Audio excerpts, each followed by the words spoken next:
Welcome back to Clark's Ring Rants. In this video I've got 7 fights that I would absolutely love to see in 2026. Let's get straight into it.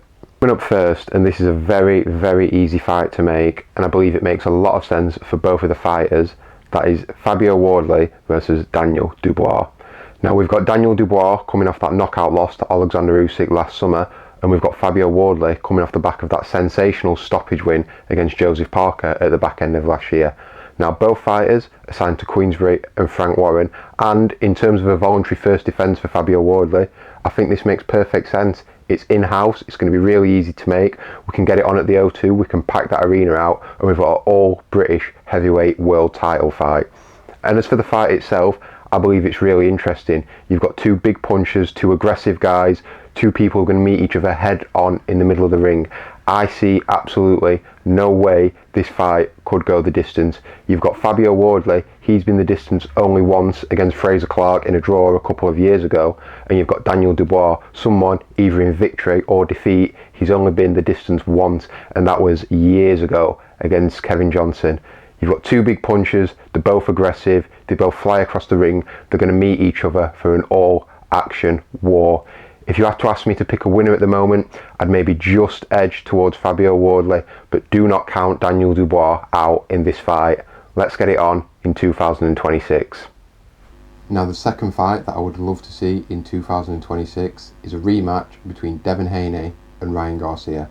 The first fight ended in controversy in 2024, with Devin Haney originally losing a decision to Ryan Garcia after being knocked down multiple times, but it emerged after the fight that Ryan Garcia had failed a drugs test, and the fight was officially ruled a no contest. Fast forward to 2026, and we've got Devin Haney, who is currently WBO welterweight world champion, and Ryan Garcia, who is scheduled to face Mario Barrios for the WBC title. If Garcia beats Barrios, as I expect him to do, we could potentially have a unification and a rematch with plenty of storylines fueling to make this an absolutely fantastic fight. Now, assuming Ryan Garcia isn't on drugs again for this fight, I would expect Devin Haney to win. I just believe with his jab, his movement, floating around the ring, I just think he'll have too many skills for Ryan Garcia. And as long as he can block and negate that left hook, I think it should be a pretty easy night's work for Devin Haney. But my only worry would be, is there still going to be demons from that first fight? Is he going to be a bit shell-shocked? Is he going to be worried about getting hit? If he can put that to the back of his mind, I think he can win a decision and become a unified welterweight world champion. Either way, I think it's a great fight to see. I think Ryan Garcia is going to be winding him up in the build-up. Bill Haney is going to be piping up. There's going to be a lot of arguing, a little bit of pushing, shoving. It'll be a good build-up, and hopefully the fight can deliver. But nevertheless, my early pick would be Devin Haney via unanimous decision to beat Ryan Garcia. Up next, we've got a fight that's been talked about for quite a few years now, since both guys were down at welterweight. They now find themselves up at super welterweight and still seem to be each other's main rival, and that is Boots Ennis versus Virgil Ortiz. Now, I don't think there's a better time than now to make this fight. We have both fighters coming off the back of spectacular early stoppage wins. First off, we had Ennis stopping Lima in the first round last year, and then later on last year we had Ortiz stopping Lubin in the second round. After that fight, they got in the ring and they squared off, and we were told the fight could be made for 2026. They are currently in negotiations, but there seems to be a few stumbling blocks around the money, who gets what. If you ask me, both fighters have been a bit greedy. They need to just lower their expectations, realise this isn't a world title fight, and just take a reasonable offer. Whoever wins this fight will boost their profile and go on to bigger and better things. Now, as for the fight itself, it's really easy to make. It's sort of in-house. You've got Golden Boy and DAZN, and you've got Matchroom on DAZN. If they can come together, there's no reason why this fight can't happen. As for a winner in this fight, if you had to push me to pick one, I would just edge towards Boots Ennis at the moment. I could see how Ortiz can win that fight. I think he has the skills, the size, the power, the ring craft, but I think Ennis might just be a level above. I think if you can implement that switch hitting, that American slickness, that style, you should have enough to beat Ortiz. Ortiz could win this fight, but I do think it depends on whether he can cut the ring down, trap Ennis, and wail away with those big power shots and hooks. If it turns into a war of attrition, that's when I give Ortiz the best chance of winning this fight. But I think if Boots can just use his slickness and style on Ortiz, I would pick him to win this fight. But don't get it twisted. It's a very, very competitive fight, and that's why I want to see it, because I'm not 100% sure who wins. Up next is a fight that the whole boxing community should be screaming and shouting for in 2026. That is a cruiserweight unification between Jai Opetaia and Gilberto Ramirez. Now, this fight could have happened a few years ago, but Ramirez, Golden Boy, and his team, for whatever reason, just do not seem to fancy this fight. They've been freezing Opetaia out of the picture at cruiserweight, and now they're even scheduled to fight David Benavidez in the summer. I see no reason why that fight should go ahead. Benavidez has never fought at cruiserweight. There's no real demand for it. The fight we all want to see is Ramirez versus Opetaia. Now, the fight itself is an interesting one. You've got two southpaws. You've got Jai Opetaia, who's a vicious, aggressive, bloodthirsty puncher. He's coming in there to take your head off, and in most fights he does tend to take his opponent's heads off. But there are some vulnerabilities there that I feel could be exploited. Ramirez is an underrated boxer. He's got a lot better in recent years. A few years ago he was beaten comprehensively down at light heavyweight by Dimitri Bivol, but since then he's stepped up to cruiserweight and he looks like he's taken his game to another level. I believe he has the tools to make this fight competitive. I don't think he's a big puncher at cruiserweight, but I think he's a very technically sound boxer. I would still give Opetaia the edge in this fight. I believe he would eventually catch up to Zurdo and do some damage, but I think Zurdo has the skills to make it difficult, and if he turns it into a technical fight, I can make a case for him winning. If you have to ask me now for a prediction, I would say Jai Opetaia on points. I think one thing we need to check out as well, how well will Zurdo's chin hold up to those Opetaia bombs, but I'm semi-confident in picking Opetaia at the minute. I see this as 65-35 in his favour. Either way, let's just get the fight on, get the fighters in the ring, and you don't have to worry about my predictions because it's probably going to be wrong anyway. Up next, we've got another fight that I talked about in a previous video, and that is Nick Ball versus Inoue. Now, I know what a lot of people are thinking, well, Inoue is going to go and fight Nakatani, and he may well go and fight Nakatani, but I don't care. This is my video, these are my fights that I'd want to see this year. And I think this is a fantastic fight. It would have a lot of uncertainties. First of all, it'd be the biggest puncher that Nick Ball has faced by a country mile. Second of all, it would be the biggest fighter that Inoue has faced, and probably one of the most aggressive as well in Nick Ball. And he'll be stepping up into a new weight class, hoping to conquer that one as well. In terms of how the fight goes, I believe Inoue definitely has the skills to win this fight. It just hinges on whether he has the power to hurt Nick Ball, put him in his box and get that aggression under wraps early. Because if he doesn't have the power to hurt Nick Ball and Ball keeps marauding forward, using those rolls, coming over with them big overhands and hooks, I think it could be a very, very difficult night's work for Inoue. I would still pick him to win the fight, but I'm very intrigued to see the fight happen. If you have to ask me now, I would say 60-40 in Inoue's favour. So I do make Ball an underdog, but I do think he's a live dog in there and he has a very good chance of upsetting the odds and beating Naoya Inoue. Let's see the fight in 2026, please. Another fight that I previously mentioned on another video, and that is Dimitri Bivol versus David Benavidez. Now this is an interesting fight for a number of reasons. First off, they used to be sparring partners, and based off what David Benavidez has said after those sparring sessions, he got a lot of success, and that is still going to be fresh in his mind. If they do fight, he's going to take that into the fight and give himself a bit more confidence and belief that he can beat Dimitri Bivol.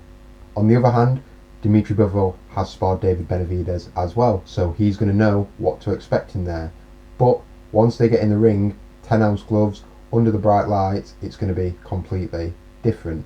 Now, both fighters have obviously improved since those sparring sessions, but still, sometimes when you get a case where fighters have sparred and then they go on to fight each other, one of two things usually happens. They sort of cancel each other out and nullify, and they just know what the other person's going to do. And then on the other hand, you just get an absolute war, because both guys feel like they have nothing to fear. I think this could be a technical fight that could break out and fireworks could explode at certain stages.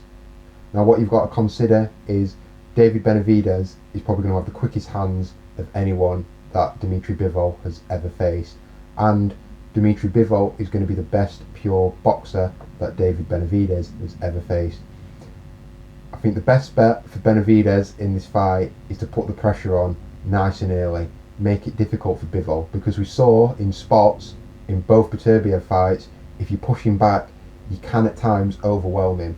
And what you've got to remember is Benavidez is a lot fresher, fitter and younger than Arthur Beterbiev. So with those quick hands and that pressure, he can make it a really, really difficult night's work for Dmitry Bivol. If you had to push me again for a prediction, this fight is really, really close. All of the fights I've talked about so far are near 50-50s. This one, despite having said all those great things about David Benavidez, I would just slightly edge towards Bivol. I think if he can get his jab moving, working that footwork as well, use the ring, use his movement, fighting combinations, don't stand and trade with David Benavidez. He has all the tools to win this fight. I would say he is a favourite by a slight margin of 55 to 45. I still give Benavidez a great chance in this fight, but I just make him a slight underdog. But if he was to pull off the win, I wouldn't call it an upset. This is a great fight. I'm not sure what could happen. Please, let's get it on in 2026. Now the last fight on my list, I'm sort of cheating a little bit here because I've got fighter A versus either fighter B or C, and that is Moses Italma versus either Murat Gassiev or Filip Hrgović. Now both of these are good fights for a number of reasons. Number one, if Italma was to fight Gassiev, that would be technically for a world title, well, the regular world title, and I think he has the beating of Gassiev. Gassiev is coming off the back of that knockout win over Pulev, a pretty spectacular knockout win, and probably one of the knockouts of last year, to be fair. But I think it's worth mentioning he was losing and getting outboxed by an absolutely ancient Kubrat Pulev in that fight. And it wasn't really until the 5th and then the 6th round, where the knockout ultimately came, that Gassiev began to have some success. He was sort of just plodding around the ring, chasing down Pulev, who was able to implement a jab and throw some good counters and some straight right hands to keep Gassiev at arm's length. He also lost to Otto Wallin, and at the time that seemed like a good win for Otto Wallin, but we've gone on to see what Otto Wallin's done in his more recent fights. He's been battered by Joshua and he was battered by Chisora, so that's not a great look for Gassiev, and I think that's a very winnable fight for Italma. The only question mark would be Gassiev has considerable power, and if he's able to land on Italma, we've not really seen what Italma's like in the chin department yet. But I don't think that's going to be an issue. I think this is a very straightforward fight for Italma. I think his foot speed, his hand speed, his combination punches, coming out of that southpaw stance, I'd make him a very, very overwhelming favourite to beat Gassiev. And if he can win that fight, it elevates him to near-on mandatory status for the WBA. He's highly ranked in quite a few of the sanctioning bodies already, and this belt would give him another bargaining chip at the table for a fight with the big man, Alexander Usyk. Now moving on to the Hrgović fight, and this is an interesting fight for quite a few reasons as well. First off, Hrgović has a fantastic chin. He's probably got the best chin in the heavyweight division today. I've only seen him buzzed or wobbled on a couple of occasions. They say he went down against Zhang, but that weren't really a knockdown to me. That was round the back of the head, a rabbit punch. He can take shots. He's very, very aggressive. He will come forward and he's there to have a fight, but he's quite hittable and he's quite slow as well. So I think this is the perfect step up for Italma. I think this fight sort of depends on, can he hurt Hrgović, and does Hrgović feel deterred by Italma's power, because he's going to keep coming forward all night. He's also a very accurate puncher, Hrgović, so he will be able to land on Italma, but I just think the foot speed, again, the hand speed, the youth, they're going to be the biggest differences in this fight. I'd make this a more competitive fight than the Gassiev fight, but I could see this going a little bit similar to Hrgovic's fight with Daniel Dubois. I think he'd look to go in there, try and put it on a Talma early, been the more experienced guy, amateur and pro. But I think if a Talma's able to weather that storm, his youth, his power, his speed is going to show down the stretch. And I will probably pick him to win by a late stoppage or maybe a corner retirement, and failing that I think he could win the fight on points because, like I say earlier on in the video, Hrgović is very, very durable. I think this is the perfect next step up for a Talma, and either one of these two fights would be great. This is all assuming he comes through his next fight with Jermaine Franklin, which I do expect him to do so, and then I'd like to see another little incremental step up. Those are my 7 fights I would love to see in 2026. But what did you think? What fights would you like to see in 2026?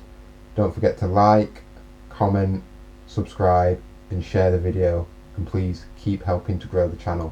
Thank you very much, and I'll see you on the next video.